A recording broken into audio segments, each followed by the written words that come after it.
Olá pessoal, então nós vamos ver sistemas de informação e organizações. Como nós vimos no estudo de caso, uma grande empresa envolvendo vários setores, vários procedimentos, processos de negócios, como realizar, como transformar essa empresa ágil, né? Então, logicamente, a gente tem que discutir dois aspectos: sistema de informação e organização da empresa.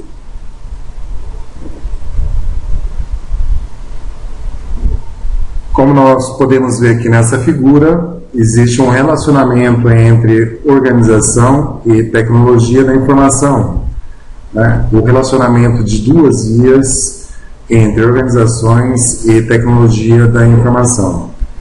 Então, a implantação de uma nova tecnologia está relacionada diretamente com a organização, o que fazer com essa dentro da organização para que a tecnologia tenha sucesso na sua implantação. Quais são os fatores intervenientes nesse processo? O ambiente da empresa, tanto interno como externo, a cultura organizacional, a estrutura organizacional, o organograma, como a empresa está organizada. Nós vamos ver aqui um termo que é muito utilizado em implantação de sistemas, principalmente por consultores e pessoal da área de TI, que são os procedimentos operacionais padrão, ou simplesmente POP. Mas o que a gente vai falar de política no meio de tecnologia, né? O que isso influencia? É estranho, né? É estranho, mas é fundamental para que a implantação de novas tecnologias tenha sucesso. Decisões administrativas e o que fazer quando algo não esperado acontece, o acaso.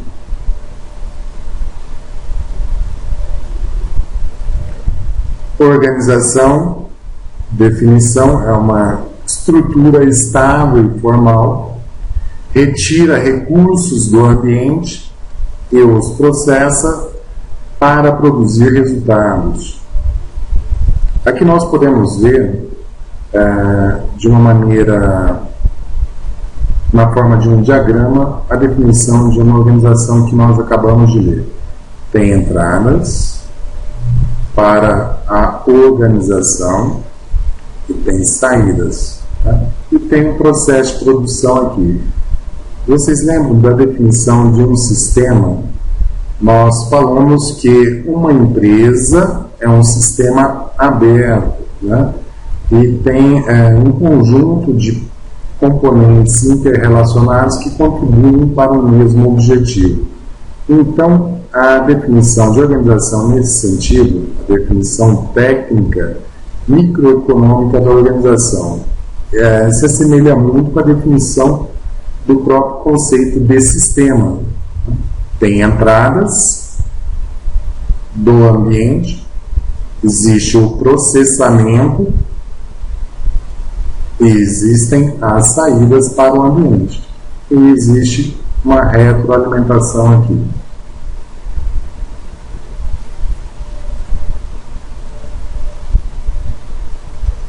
Aqui nós começamos a entrar numa questão que é fundamental para o sucesso da implantação de toda e qualquer tecnologia, que é a definição comportamental da organização. Coleção de direitos, privilégios, obrigações e responsabilidades. É um equilíbrio delicado e a implantação de novas tecnologias sempre acontece conflitos. E como resolver esses conflitos? Por exemplo, é histórica a briga entre o setor, o processo, o departamento de vendas e o departamento de produção. O departamento de vendas, logicamente, quer vender e ter as suas comissões e ter o seu retorno. Só que o pessoal de produção quer impor um determinado ritmo conforme o que acontece dentro do chão de fábrica. Então, o setor de venda vende, quer vender, mas não se importa muito com o outro processo de negócio, que é a produção. Quem vai dirimir esse conflito, né, que pode estar acontecendo entre o diretor de vendas e marketing e o diretor da produção? Tá certo? Cada um aí tem uma coleção de direitos, privilégios, obrigações e responsabilidades. Em princípio, estão no mesmo nível organizacional de diretoria. Estão abaixo apenas do diretor executivo da empresa. Então, é um equilíbrio delicado. Quem resolve esse conflito, né, entre as duas partes?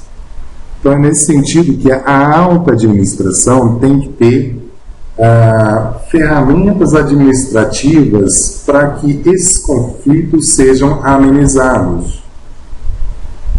Outro exemplo, envolvendo ainda esses dois cargos, na implantação de uma nova tecnologia que vai permitir o acompanhamento do pedido pelo cliente. Então, o vendedor promete que vai disponibilizar as informações em que fase está o pedido do cliente, se está na fabricação, se está na expedição.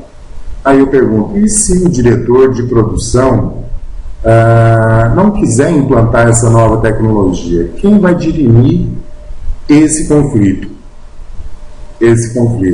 É a implantação de uma nova tecnologia? Existe um conflito de direitos, de poder dentro da empresa? Existe. E aí, como é que se resolve essa situação? A tecnologia funciona. Só que se as pessoas envolvidas não colaborarem, a tecnologia não vai funcionar. Visão comportamental das organizações. Então, aqui é o mesmo gráfico, tá? Recursos ambientais entrando para dentro da organização e saídas ambientais, na forma de produtos acabados.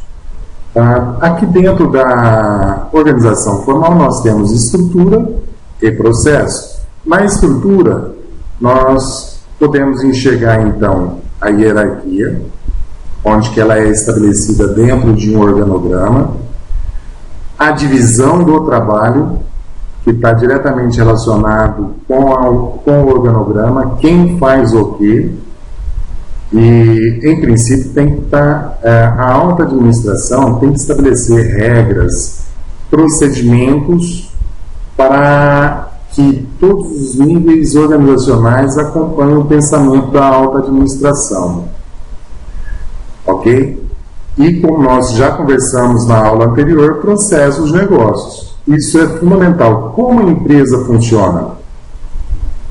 Como a empresa pode ser melhorada?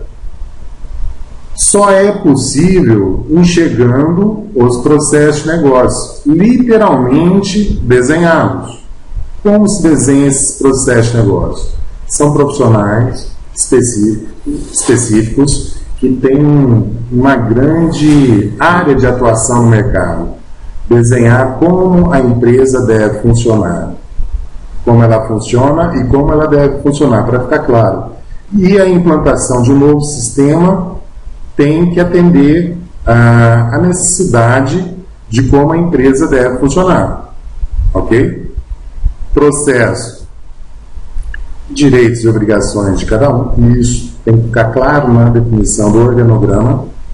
Cada um tem os seus direitos, obviamente, mas também tem os seus deveres, né? Privilégios e responsabilidades, né? A partir da definição de um planejamento estratégico, que a grande maioria das empresas não o faz, tem a definição de valores, de normas, um manual de conduta das pessoas. Então, essa descrição formal de como deve ser o comportamento das pessoas, dos departamentos dentro da empresa, ela tem que ser formalizada. Se não tiver formalizada, a organização vai ter problemas. com a implantação de uma nova tecnologia ou não, com a saída de funcionários da empresa. Existe uma série de fatores que necessariamente possibilitam ou exigem, melhor dizendo, que essa organização formal ela seja devidamente descrita.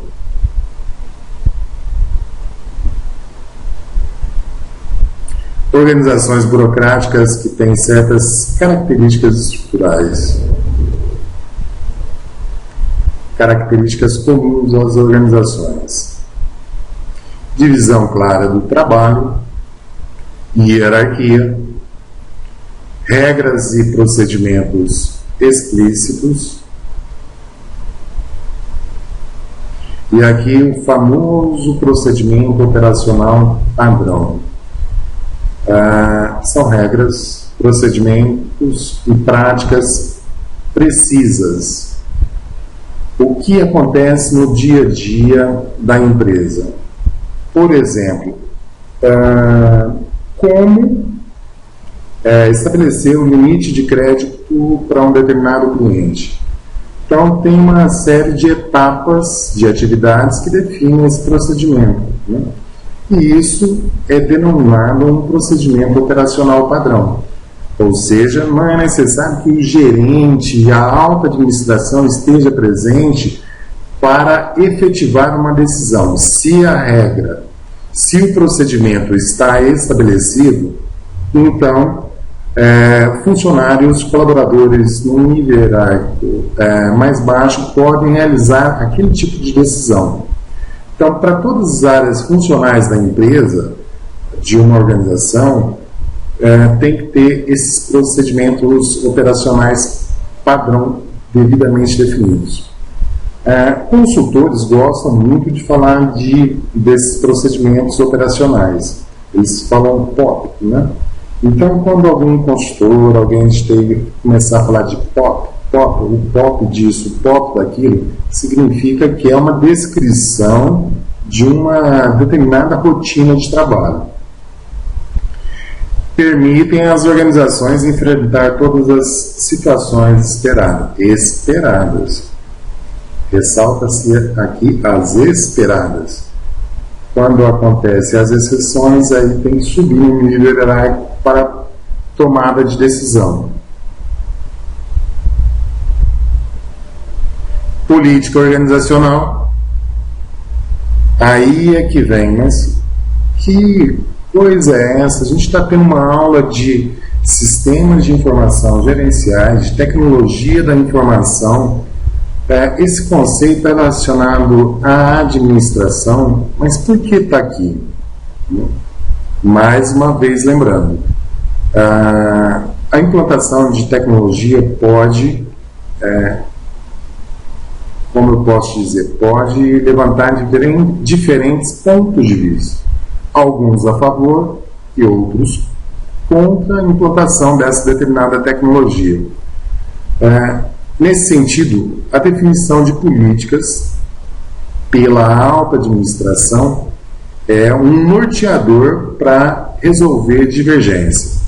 Então, pontos de vista divergentes levam a lutas políticas, competição e conflitos. Com a definição de políticas organizacionais, essa divergência tende a ser dirimida, tende a ser atenuada dentro de um processo de conflito. E essa divergência atrapalha a mudança organizacional. Nós não falamos no estudo de caso que era uma empresa grande, lenta, com processos lentos, manuais, e para sobreviver ela tem que mudar, inovar os seus processos de negócio. Então, como eu vou implantar novas tecnologias, que isso significa uma mudança organizacional, sendo que não existe políticas que venham de cima para baixo. Se não houver a definição dessas políticas, certamente vai haver conflitos. Cultura organizacional, um conjunto de premissas fundamentais sobre definição. Por exemplo, que produtos a organização deve produzir? Como e onde deve produzi-los? Para quem eles devem ser produzidos? Então, aqui nós podemos ver que a definição dentro do planejamento estratégico tem as respostas para essas perguntas. Se no planejamento estratégico de uma empresa não tem formalmente descritas as políticas, quem vai atender, qual é o público-alvo, né? Mais uma vez falando, vai gerar conflitos.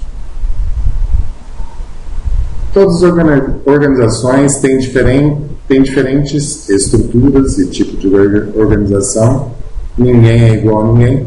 Como uma pessoa não é igual a outra, uma empresa também não é igual a outra. E ela tem que encontrar a sua própria eficiência, a sua própria eficácia. Cada uma tem que estabelecer metas próprias. Público. Qual é o cliente que eu devo atingir? E certamente, dependendo do tipo de empresa, existem estilos de liderança diferentes, tarefas diferentes. Tanto é que, não sei se você já tem algum exemplo em mente, mas um determinado negócio, por exemplo, um supermercado, vai muito bem com a administração de uma determinada pessoa. Essa pessoa vem do supermercado, entra outro, porque estava indo muito bem o negócio, e de repente o supermercado não tem resultados positivos, né? Então tem uma série de fatores aí envolvidos, principalmente o estilo de liderança. E, logicamente, o que está afetando, quem comprou um supermercado pode ser afetado por algum fator externo que não era esperado.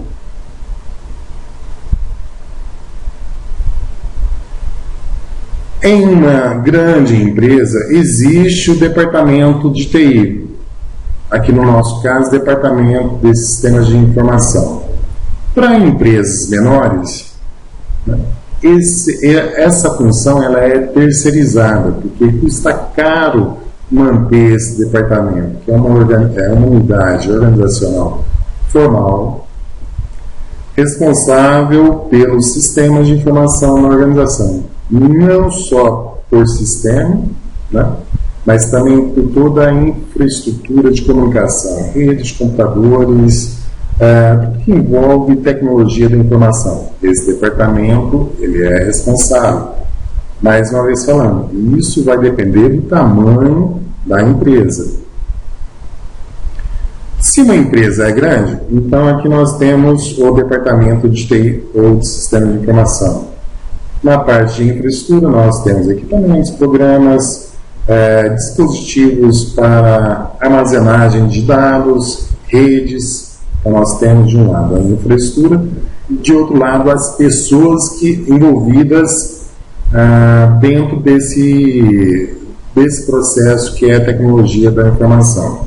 Nós temos o executivo-chefe, os gerentes por área, gerente de redes, gerente de bancos de dados, gerente de programação. Nós temos analistas desses sistemas, projetistas desses sistemas, programadores, especialistas em rede, administrador de bancos de dados, os burocráticos que fazem serviço mais de escritório. Vou passar aqui rapidamente o que cada um faz. Os programadores elaboram software. E é um perfil que está meio escasso no mercado. Programador. Analista de sistemas é aquele que é responsável por conversar com o usuário e dizer para o programador como deve ser implementado. É o elo entre o departamento de TI e o resto da organização. Os gerentes, dependendo da área de atuação de TI, lideram vários especialistas. O diretor de informática, já no nível gerencial mais alto, aqui tem uma denominação que vocês conhecem, o CEO, CEO, que é o Chief Executive Officer, que é o diretor-presidente da empresa. Em revistas da administração é muito utilizado essa abreviação. Na área de TI vocês vão poder ter contato com essa abreviação aqui, ó, CIO, né? Que é o Chief Information Officer, que nada mais é que o diretor de TI ou de informática, que é um cargo de administração sênior encarregado por toda a TI na empresa. Os usuários finais, como o próprio nome diz, é quem usa o departamento de TI.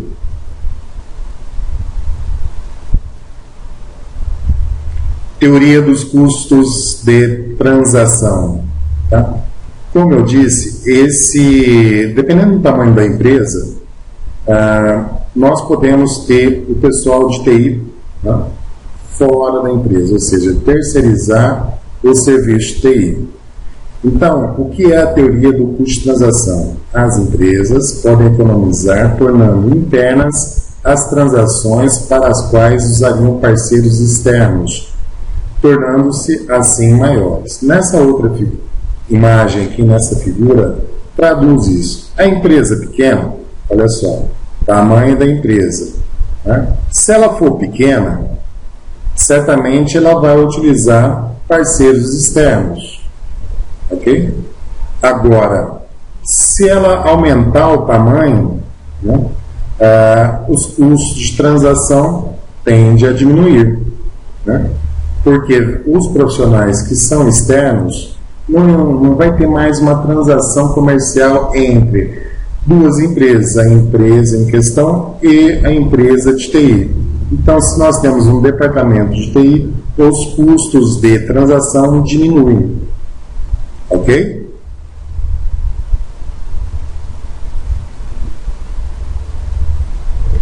Teorias comportamentais. A tecnologia de informação pode alterar a hierarquia da tomada de decisões, uma vez que tornaram os custos mais baixos de aquisição da informação. Antigamente, quando não havia redes de computadores, banco de dados centralizados, era manual, papel, então a informação era restrita a algumas pessoas. A partir do momento que a tecnologia da informação começou a ser utilizada, essa informação ficou mais barata. O que ficou mais barato foi disponibilizar essa informação para diferentes pessoas. Ok? E isso, consequentemente, altera a hierarquia de tomada de decisões. Amplia a distribuição da informação. O que antes era papel na gaveta de um gerente, agora passa a ser uma informação eletrônica que vê no computador pessoal dentro da empresa. Tipos de processos de tomar decisão. Tomar decisões estratégicas. Aqui, lembrem daquele gráfico que eu apresentei para vocês da pirâmide, né? No nível mais alto está a alta administração, os gerentes sêniores da empresa. São essas pessoas que determinam os objetivos de longo prazo, quais são os recursos e as políticas. Se isso não for feito, virou um efeito cascata para baixo de confusão, de conflitos. Controle da gestão, monitora a eficácia e a eficiência, como nós já discutimos bastante. Eficácia, alcançando os resultados, eficiência, produzindo no menor tempo, no menor custo, com que se usam os recursos e o desempenho de unidades operacionais. Controle operacional, já chegando no nível mais baixo da pirâmide, né, determina como realizar as tarefas específicas apresentadas pelos tomadores de decisão das gerências estratégica e médica, ou seja, são, né, como o próprio nome diz, são aqueles gerentes operacionais. E tem um nível de conhecimento, né, que avalia novas ideias para produtos e serviços, maneiras de comunicar novos conhecimentos e modos de distribuir informações.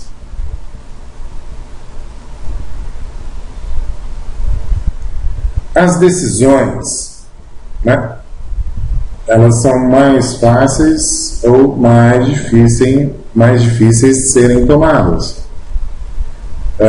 E isto está relacionado à estruturação das informações, tá?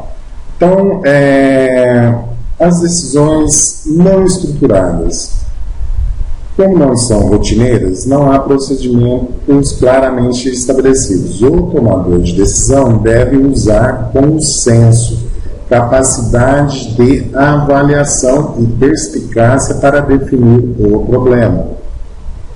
Então, o problema não está delimitado, não tem todas as informações sobre o problema. Não sei se vocês se recordam do estudo de caso da Cisco, onde o diretor-presidente viu só as questões internas, né, e não viu o contexto externo que estava acontecendo com relação ao mercado, ao segmento que eles atuavam. Então, tomou decisões com base só nas informações internas, né, que eram estruturadas, e tomou decisões erradas. Então, esse tipo relacionado ao ápice da pirâmide, à alta administração, estão relacionados às decisões não estruturadas. Já as estruturadas são repetitivas, rotineiras, envolvem procedimento definido. Lembram-se do termo que eu utilizei? POP. O que é POP mesmo? Procedimento operacional padrão. Se a alta administração exige que as regras, as rotinas, os processos sejam devidamente formalizados, então a informação chega de uma tal forma que a decisão fica mais fácil de ser tomada. Não precisa a alta administração, os níveis de gerência estarem, por exemplo, no nível operacional para tomar decisão. Então aqui está um gráfico, um minutinho para vocês namorarem essa imagem. Observem o seguinte: a gente acabou de conversar sobre tipo de decisão, da estruturada à não estruturada, ok? E como nós vimos em capítulos anteriores, aulas anteriores, uma empresa tem os níveis operacional, o de conhecimento, o gerencial e o estratégico. Então, a relação do tipo de decisão ao nível organizacional, por exemplo, contas a receber, necessita da alta administração estar presente aqui para poder tomar alguma decisão. Por exemplo, uma determinada fatura não foi paga. O que deve ser feito? Ok? Então, o procedimento operacional padrão tem que estar estabelecido para que a pessoa que esteja atuando nesse processo saiba o que fazer. Ok? Então, essa é uma decisão estruturada. E nós vemos aqui os diferentes tipos de sistemas, chegando até o sistema de apoio ao executivo. Nós comentamos agora há pouco. É uma decisão totalmente não estruturada. Como é difícil, quais são os produtos que eu vou desenvolver? Eu vou atuar em novos mercados? Essas informações não vêm apenas de dentro da empresa. tem que analisar fatores externos. E aí que vem o bom senso, principalmente, e a experiência dos gerentes sêniores da empresa, porque essa decisão é complicada e é o sucesso de toda a organização.